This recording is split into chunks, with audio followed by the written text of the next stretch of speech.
It's working, so I'm assuming everyone can hear me. Yes, I can hear you. Let's Yes, go ahead and recording is on. okay. Let's get this started then. Originally, I had set this up with the idea that I would do a basic presentation around InCommon SSL Manager and security certificates in general, and then give people an opportunity to ask specific questions. I don't think we're going to do that in this particular presentation, so it's going to be a little shorter than the full allotted time. But if you contact Omer, if you have specific questions, I'd be happy to answer them after the presentation. So let's see here. Let's get started. So by the end of this presentation, you should have a basic understanding of what SSL certificates are and how they work, as well as the different types of certificates available to you through InCommon. You'll also learn how to select the right certificate for your needs, understand how the InCommon interface works, and be able to identify additional cost savings to your institution through InCommon Federation. We should probably start off with what is an SSL certificate for anyone that's not familiar. SSL stands for Secure Socket Layer and is a digital certificate that verifies a website's identity as authentic. It allows you to exchange public and private keys during a user session, typically between a web server and a web browser. The protocol is about 25 years old and has evolved considerably over the years. To be technically accurate, modern websites are actually secured through TLS or transport layer security, as the original SSL standard is considered insecure and has been deprecated. However, most people still know public private key encryption as SSL, so the name is stuck. You can tell a page is requesting an encrypted connection if it begins with the prefix https://, or a modern web browser shows a lock icon in the address bar. Public private key encryption is the only way the internet can be used safely without others intercepting your data while in transit. TLS 1.2 and later key strengths of 2048 bits or larger are generally considered safe against brute force and man-in-the-middle attacks and would require about 300 trillion years to crack using modern computing resources. That said, quantum computers may eventually change that and usher in the age of perfect forward secrecy or the requirement to change public keys with every session. The protocol works by ensuring that the data is encrypted in transit and cannot be decrypted or read by an unauthorized device or man in the middle that is eavesdropping on the connection. The truth is, eavesdropping on HTTP connections is pretty commonplace these days, and everyone from your ISP to the NSA is doing it. It also verifies that the server can prove its identity and there is a chain of trust around an established connection. The components of an SSL certificate include the certificate holder's name, the certificate serial number and expiration date, a copy of the certificate holder's public key, and a digital signature of the certificate issuing authority. When a connection to a server is initiated by a user's web browser, the browser asks the server to identify itself. The web server sends a copy of its public key and its certificate. The browser validates the certificate through a chain of trust and ensures the names match, that it was issued by a valid certificate authority and that the certificate is not expired or revoked. If the browser trusts the certificate, it sends its own symmetric key to the server. This forms a cipher. The server uses this key to encrypt the data and send it back to the browser where it can be safely decrypted and displayed to the user for as long as the session remains active. This all happens in a matter of a few milliseconds, and for the most part, the only way you even know it has occurred is by the icon in your address bar. Depending on the browser, it will either turn green, show a lock symbol before the URL, or otherwise indicate the connection is a secure one. Most modern web browsers won't even connect to a website unless the connection is encrypted. That's actually was part of a Google initiative, and kudos to them for that. At its most basic level, public-private key encryption is trivial to do in one direction, adding giant prime numbers together, but nearly impossible to undo, which is determining what primes were used to form the connection. That said, what do we know about the types of certificates that you may encounter or may need to use? And hopefully I can advance to the next slide. There we go. Here's an overview of the types of certificates that are commonly used in public key infrastructure. First, you can do public-private key cryptography using open source tools for free, but certificates that have not been signed and validated by a certificate authority are usually untrusted by most web browsers. Let's Encrypt is an open source implementation of the ACME protocol, which is trusted by most modern web browsers, but is only valid for about 90 days from the date of issuance. It also carries a much lower trust rating. Komodo Elite SSL certificates are very basic 128-bit certificates good for a single domain name. They are inexpensive and relatively weak form of basic encryption, but it's compatible with intranets, extranets, and most websites. And it's also one of the cheapest and easiest types of certificates to obtain.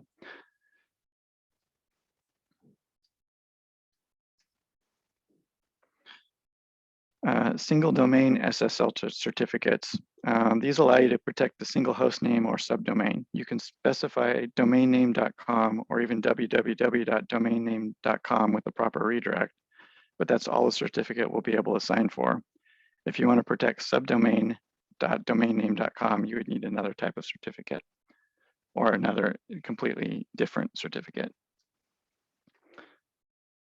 Multi-domain certificates, these use the subject alternate name or SAN extension, the X509 specification, to add additional host names to a single certificate.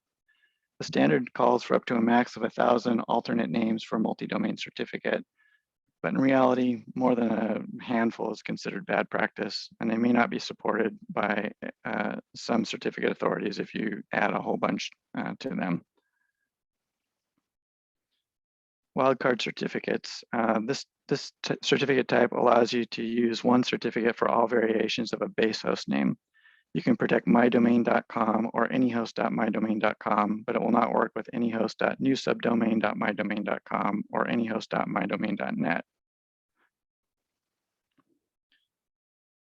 Code signing certificates allow you to digitally sign your software, executables, and code repositories, and is a must for any software you develop in-house and distribute to your end users. In fact, I think probably most software from Microsoft or Apple won't even run unless it's been digitally signed with a signing certificate. Short life certificates. These offer a way to secure servers requiring enhanced security without maintaining certificate revocation lists. These certificates also do not require OC, SP, and CRL checks, and are sometimes used in high-performance computing or when dealing with hostile networks or places where certificate authority responses are being blocked for surveillance purposes. The valid range for the certificate can be defined between 24 and 72 hours. Since this is a new TLS initiative, is not yet supported by all web browsers. And as an aside, all of the certificates starting with Komodo Elite are all available through InCommon, the InCommon interface, as well as the rest of them that I'm going to cover here today. But I want you to know what's available, but in reality, you're only going to use 2 or 3 of these certificate types in your environments, and unless you have some very bizarre edge cases, but it's available to you. Unified Communication Certificates. These are frequently referred to as SAN or Storage Area Network Certificates, or even Microsoft Exchange Certificates. This wraps multiple domains and multiple host names into one certificate and is useful when tying one IP address to multiple unique domain environment. Domain validated certificates. These are very basic validated certificates that certify ownership of a certificate or control of DNS or direct access to a server by an administrator who has the ability to add or change data there. No paperwork is required, and in most cases, they can be issued within minutes. Organization validated certificates. The certificate authority does basic validation of the organization requesting certification to ensure they are who they claim to be and that they have direct control over their environments where certification has been requested. Extended validation certificates. The certificate authority does extensive validation of the organization requesting certification to ensure that they are who they say they are and all their business records are in order. They also have to demonstrate complete control over their IT systems. verification can take weeks, but once obtained, these types of certificates can provide additional protection against phishing, spoofing, and whaling attacks. Extended validation anchor certificates. Same as above, but the certificate authority inspects domain ownership, legal existence, physical location, and multiple other attributes to determine eligibility. Once an organization has been validated, they can use their anchor certificate to auto-issue subsequent extended validation certificates for their environments. AMT, SSL, multi-domain, and wildcard AMT certificates. The AMT certificates provide authentication and encryption for remote configuration of Intel vPro platforms, including Microsoft SCCM, Landesk, Altiris, and Symantec. These are usually used in large enterprise data centers to bring services online through automation and remote administration. IGTF server and multi-domain certificates. These are only required for connecting to the IGTF research grid community and are primarily used by research universities involved in large-scale collaborative research initiatives. InCommon, SSL, multi-domain, and wildcard. Most colleges will use one of these three types. Of the 3,000 plus active certificates that we've issued, I'd say almost all of them are one of these three variants. InCommon, ECC, multi-domain, and wildcard ECC certificates. These use elliptic curve cryptography, which provides higher security within a smaller key space and reduced computational requirements versus traditional RSA cryptography. So if you're ultra paranoid and believe the NSA or nation state is leveraging their quantum computers against your encryption routines, this is what you want to be using. So hold on a second here. I've got some, I think they're important, so I'll continue.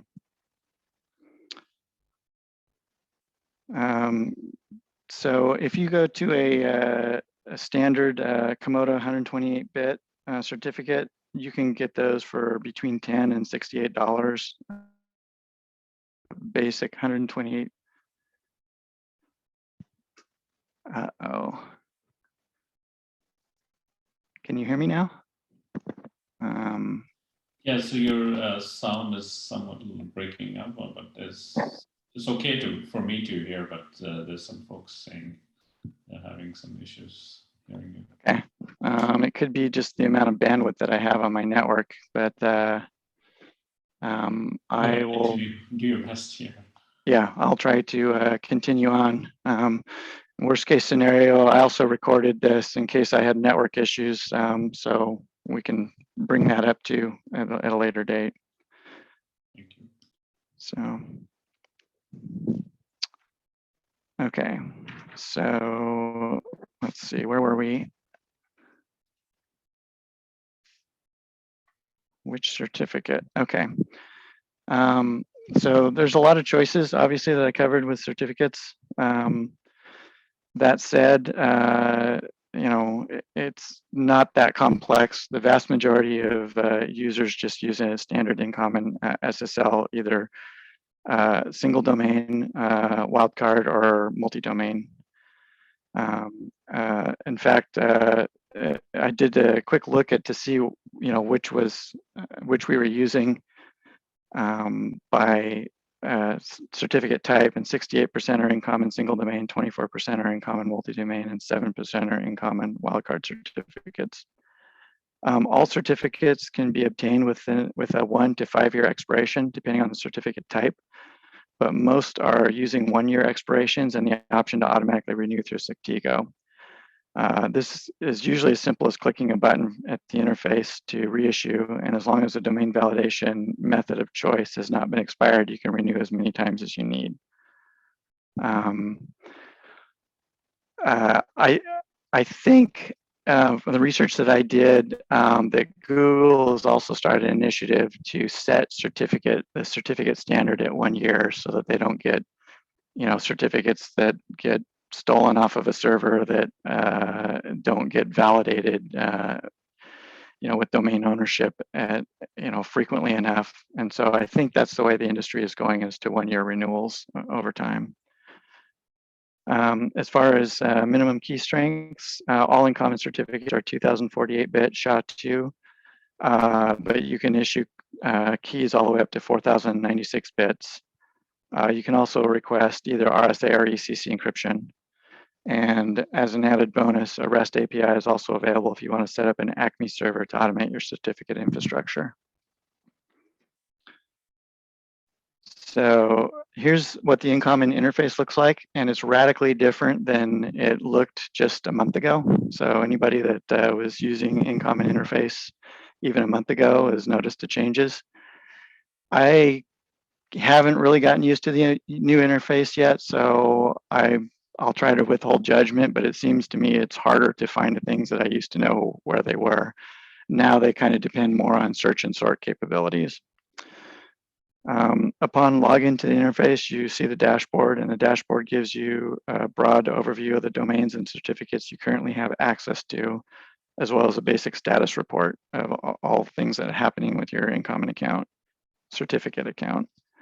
On the left-hand side will be a series of menus. This is where you will add domains, validate domain ownership, and issue certificates.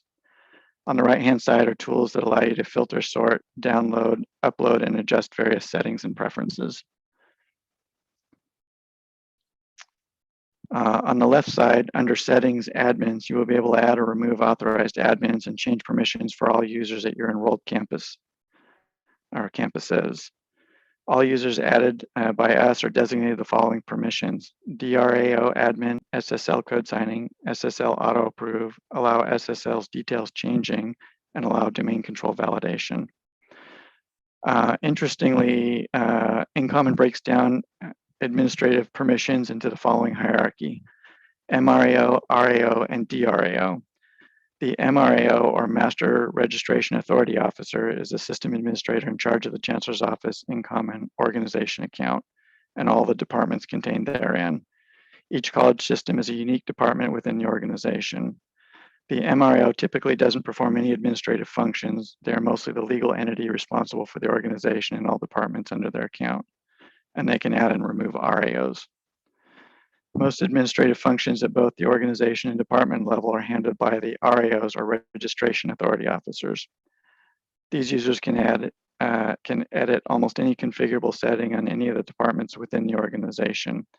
They're analogous to your system administrator at your campus, but they support the entire organization and not just one college or college district. At the college system level, the DRAO, or Department Registration Authority Officer, is a person that has complete control of an individual college or college district domain, as well as peer admins and certificates issued for that domain. They have full local admin authority to make changes within their assigned district. These accounts are usually assigned by the RAO when the college is onboarded to InCommon.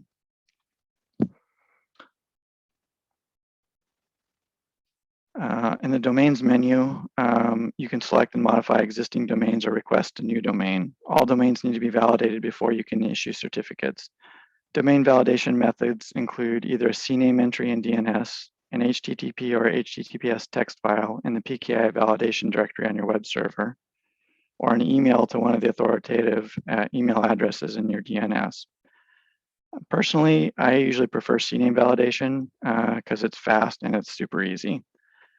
Usually a request for a new domain name can complete in literally like 10 minutes or less.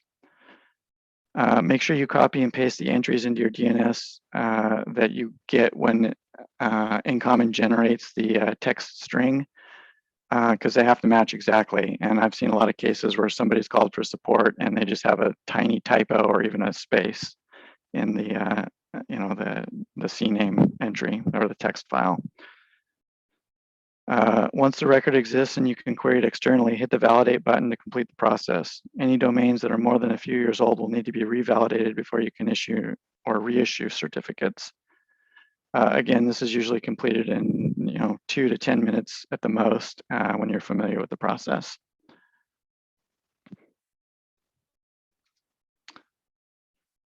So in the certificates menu, you can search, sort, and select certificates and process new requests. Click the green plus button to add a new certificate and choose the enrollment method. Unless you created and enrolled a private key store, you will generally, I would say most people generate a certificate signing request on their server, and then they just paste it into the CSR request window from the certificates menu. However, InCommon does support a variety of key stores and enrollment processes for future automation of your public key infrastructure. I recommend you select auto renewal of any certificates you create so that the reissuing the certificate only requires a mouse click and a replacement of the existing certificate on your host. So these, I'm getting another message here, not sure what it is, but I'll continue and hope that there isn't an audio issue. These resources are the ones that you're going to kind of live and die by with Certificate Manager. If you can't get your question answered here, it probably can't be answered.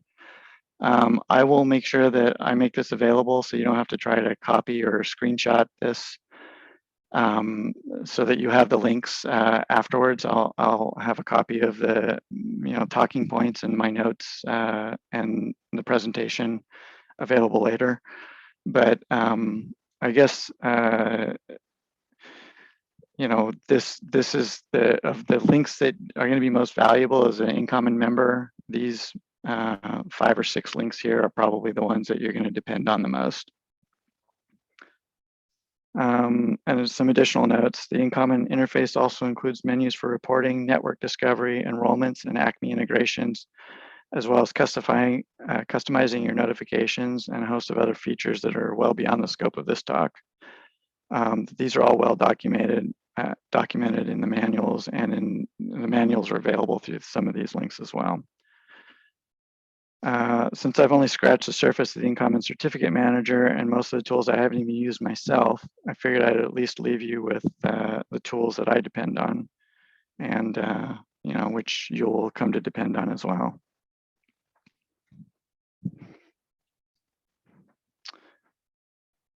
So other benefits of InCommon membership. Well, first of all, and in full disclosure, I don't work for InCommon and I've never attended an InCommon training session. And I only know what I do about the certificate service because I was asked to manage our internal certificate infrastructure about a year ago. After our designated RIO left, I also became the default RIO for the CCC system. As I was the only one that had experience with the interface at that time. So I guess what I'm saying is, though I have a history with RSA encryption, I'm still a rookie when it comes to Certificate Manager, and as well as many of the other InCommon services. That said, it feels a little weird to be doing a presentation about something that I'm certainly no expert on.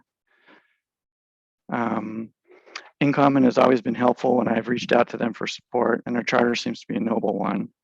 And besides the reason you're here, which is getting access to unlimited certificates via InCommon certificate service, there's quite a few other benefits of being an InCommon member or to InCommon Federation in general. InCommon offers Federation or single sign-on access to local and cloud services at hundreds of education institutions worldwide. EduRoam is a global roaming wireless access service, which includes 2,500 locations in the US and more than 33,000 locations worldwide. InCommon has developed a trusted access platform for identity and access management, and they have configured it to run in a convenient containerized package. This makes installation and configuration of IAM possible with a fraction of the usual complexity. It also includes Shibboleth and other single sign-on services used across most major campus networks. They also offer workshops, camps, software training, IAM webinars, and collaboration through the InCommon Academy.